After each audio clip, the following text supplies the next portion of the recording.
Hi, this is Guy Mariel Stinson for One Kingdom TV. This is a sub-ministry of the Empowered Kingdom. Today I just want to read something for you from Samuel. It is 1 Samuel chapter 8. And this is the story of Samuel, who is now approached by the leaders of the country to say we want a king. So let me just read some of this, and then I'm going to make some comments about this, which I think will help you understand your relationship with the Lord and also with leadership and some principles, spiritual principles, which are really important to understand. So let's dive in. 1 Samuel 8 verses 1. When Samuel grew old, he appointed his sons as judges for Israel. The name of his firstborn was Joel, and the name of his second was Abiah. And they served at Beersheba, but his sons did not walk in his way.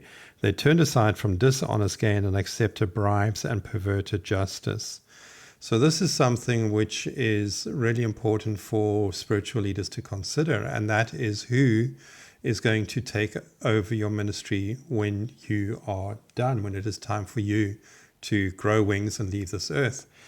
Also, this has to do, as I'm growing older, I'm understanding that this is also an important factor for parents to consider, because the time comes when you pass on. Who's going to inherit your business, and what are they going to do with your wealth, and so on. So this just highlights for me, by the way, that the Bible is always contextual. It's always relevant to issues that we have today. So the elders of Israel gathered together and came to Samuel. They said to him, "You are old, and your sons do not walk in your ways. Now appoint a king to lead, and as such, we will be like all the other nations." So the elders have a legitimate concern. They're looking at Samuel. Samuel was a godly man, and he's given the reins over, which are effectively in those days the priest, the high priest, Samuel the prophet, would lead the nation of Israel. And so now he's about to pass on. His children are next in line, but they do not share holiness as a value. They do not honor their father, and they were up to all sorts of shenanigans, which the Bible talks about elsewhere. So now the elders have a legitimate concern.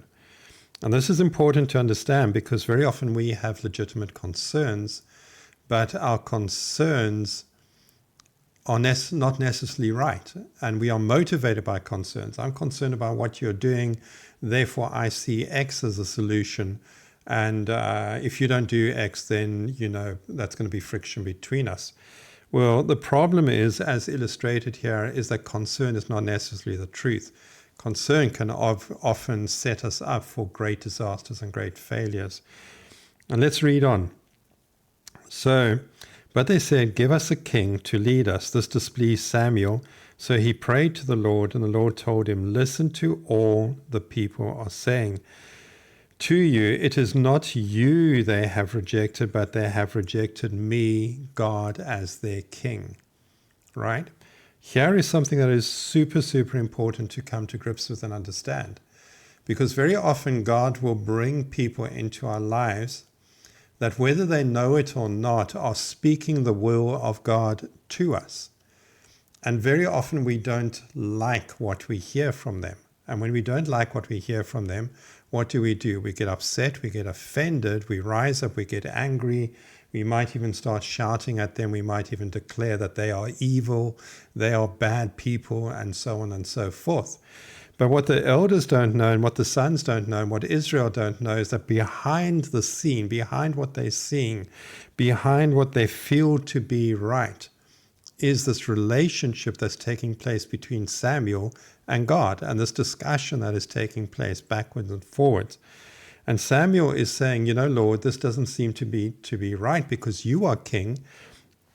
God says to Samuel, you are correct. They are not rejecting you.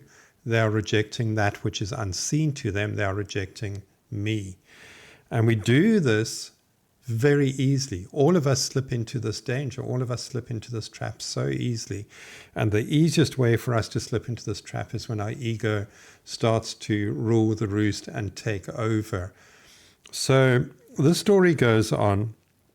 God says to them, listen to them, but warn them solemnly and let them know that the king who will reign over them and what he will do to them. And Samuel told all the words of the Lord to the people who were asking for a king. He said, this is what the king who will reign over you will do. He will take your sons and your daughters from you.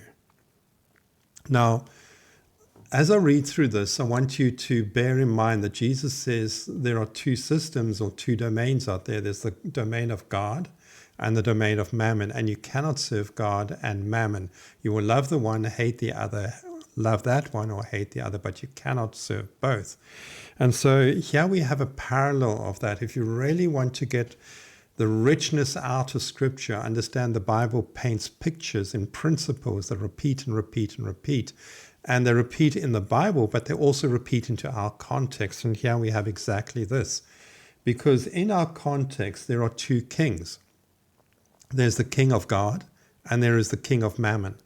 And here they have two kings. And the people are saying, we don't want the king of God, we want the kings of mammon. We want the kings as the nations have. And there's a severe consequence for this. So he said, tell these people, this is what the king who will reign over you will do. He will take your sons, make them serve his chariot and horses. They will run in front of his chariots. Okay? So when we serve mammon, as opposed to the king God, what happens? Mammon takes our sons and daughters and puts our sons and daughters to work for his kingdom. So they become enslaved to his kingdom.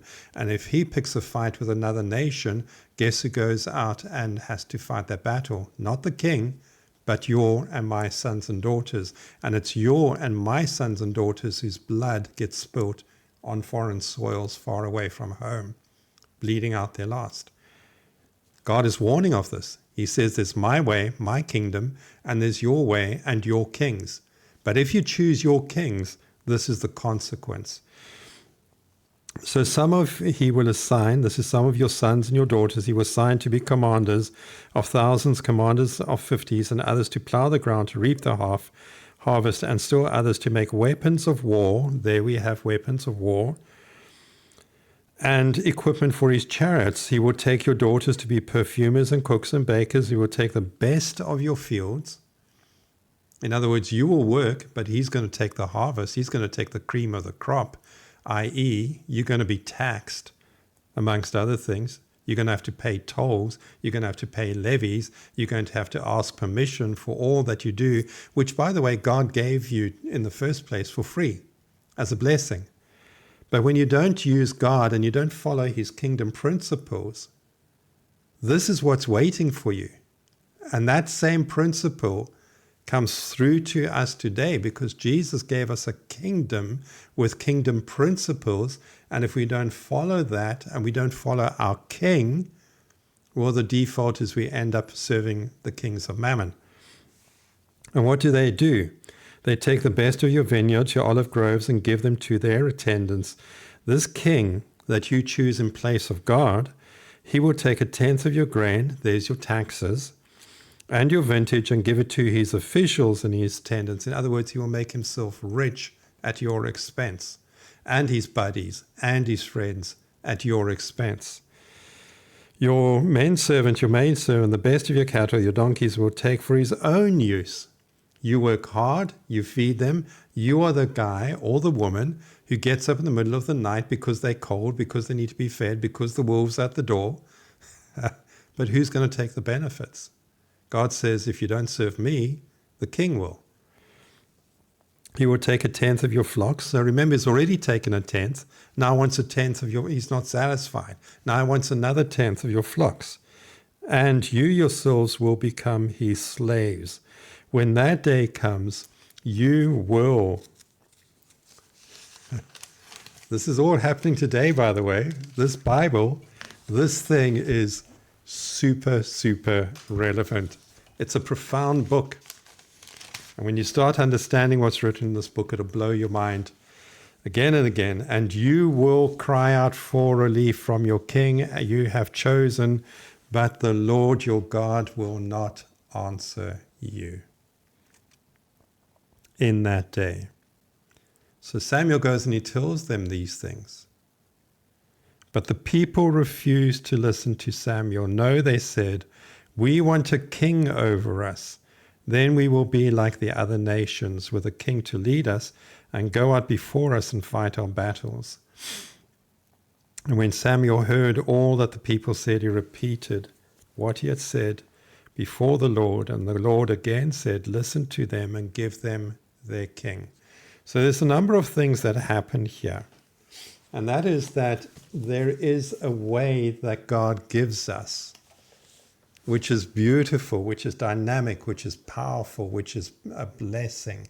It's the way in which scriptures like Deuteronomy 28 verses 1 to 14 start to come true. And the passage in Deuteronomy 28 opens up with, if you are careful to obey the Lord your God and keep all of the commandments I've given you to do this day, these blessings will overtake you. Here we have that principle brought into the situation with Samuel. Tell the people to be careful to obey God. Tell the people to do things God's way. But if they don't, here's the curses that will follow. We have exactly the same thing because Jesus came to establish his kingdom, his way. What have we done? We've built our churches our way.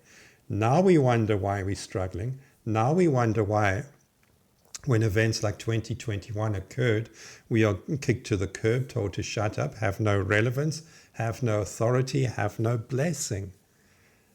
Because why? Because God knows what he is doing. And he doesn't tell us, listen, I'm going to explain to you every dot and every full stop and every little thing. He just says, I know what's good for you. Here's what I suggest. You can choose the tree of life or knowledge of good and evil. You can choose this day life or death. I'm not going to explain it to you, but I do suggest you make the right choice. And he leaves it up to us. And when we divert from what God created, bring the principle forward from Genesis, tree of life, knowledge of good and evil, bring the principle forward to the New Testament. Jesus creates the vine, the kingdom. And if you are not grafted into his vine, into his kingdom, his way, you will not produce much fruit. You will surely die. It's the same principle that echoes through. And it's the same principle that echoes into our life, our businesses, our families, our economy, our work, everything we do, and our nation even today. And so as you listen to One Kingdom TV and you listen to me, by the way, like and share, that would really help. And as you listen and you share this with other people and say to them, guys, our churches are not what Jesus created. Not anymore. Not anymore. In the beginning, the disciples followed the way of Jesus. Jesus said, if you love me, you will keep my commandments. If you're connected to me, you will produce much fruit. You will have relevance. The early disciples changed the world. They literally changed the Roman Empire. Literally. And then the Roman Empire got smart and said, yes, but you need to be a Roman church, a Roman Catholic church, a church which belongs to Rome, that is universal. Well, from there onwards, we shifted from kingdom to church, and we started becoming something of our own wisdom and our own choosing. This is not a call to go and rebuke churches and to trample them down and to give pastors a hard time. It's a call to understand that there's underlying principles in Scripture which we ignore at our own expense. When God gives us a way, it's because it works, and every other way doesn't. Every other way surely leads us to die. So how do we correct where we are, whether it's in our church, our economy, our business, our families, or whatever? It's very simple. We simply go back to God and say, God, teach us your way. Teach us your heart. Teach us what is really important to you.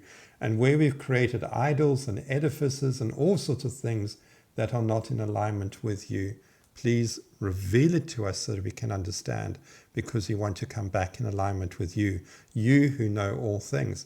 It's a simple prayer, and I encourage pastors to lead their churches in the same prayer and be open to the evaluation. Go into Scripture, start writing down, how did the church manifest? How did the disciples with Jesus' blessing, how did the people of God manifest? Write down a list, 1, 2, 3, 4, 5. And you're going to find out that God's people were kings. They were wise people. They were traders. They were warriors. They were investors. They were negotiators. They were conquerors. They were the head and not the tail. They were city builders. They were nation builders, right? Now compare this to where we are today. Where are we? We're in debt. We're slaved. We're passive. We're voiceless. We're irrelevant. And the list goes on and on. Now compare the two together and say, God, give me the honesty and the courage to face what I'm seeing so that I can return to that place where you bless and where you want us to be. So I pray that this helps you. The ministry of the Empowered Kingdom is to teach how to return to that place of blessing with the Lord in your business, in your families, in everything we do. May God bless you. Share this with others. Let's grow the Empowered Kingdom on earth as it is in heaven, and with the heart of God and with a love for our neighbor as ourselves, so that the Lord will be pleased to walk with us, because we are pleased and eager to reflect Him in us in all we do. May God bless you in Jesus' name. Amen.